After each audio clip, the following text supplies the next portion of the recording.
Hi there, hope you're having a pleasant day wherever you may be. Right now I'm checking out some petroglyphs. I'm at Grapevine Canyon near Laughlin, Nevada.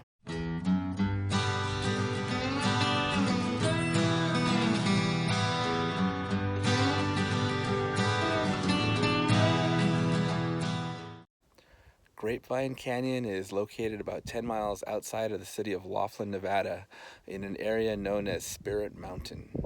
So, very briefly, what are petroglyphs? Well, the rocks in the desert here kind of developed this sort of varnish, and what the Native Americans would do is they would either chip or scratch away at them, leaving these little designs and drawings. Unfortunately, there's not a lot of signage here, so this one might be a little light on the details. But from the one sign, it does say that this is sacred land, and the petroglyphs were created by the Yuman and Numic speaking tribes of the area. Now, those are broad categories that include many of the local tribes like Havasupai and Paiute and things like that. So with that little information, I'll just go into it and say, this place is really cool. There are way more petroglyphs than I anticipated.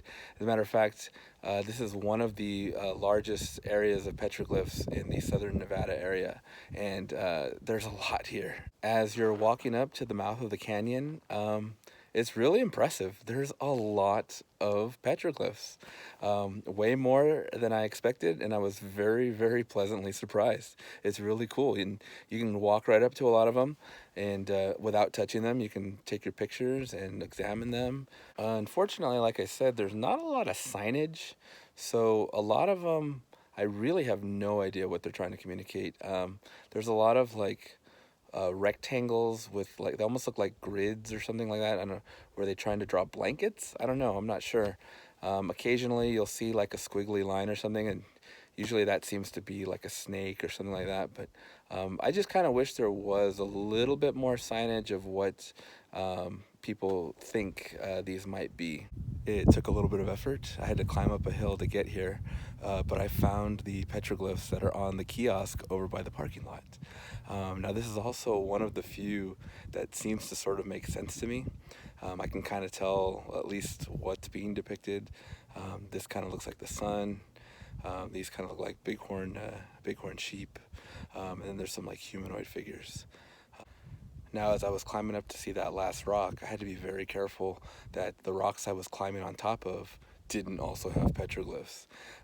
They kind of sneak up on you a little bit, so you just got to be very, very careful not to disturb them as you're climbing up.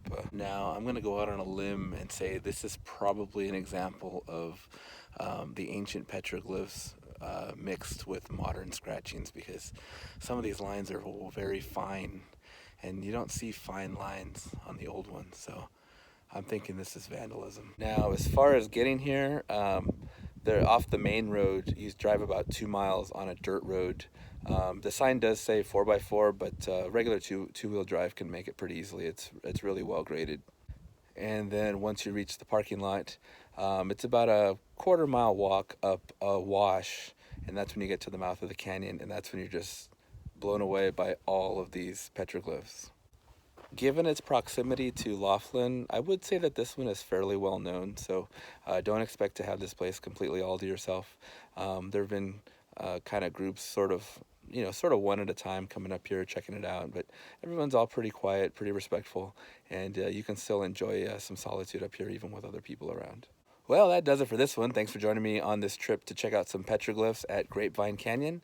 I know this one was a little light on the details. I kind of wish I had more to provide you, but hey, it is what it is. I hope you enjoyed just looking at some really cool rock art. With that said, I guess I'll see you on the next one.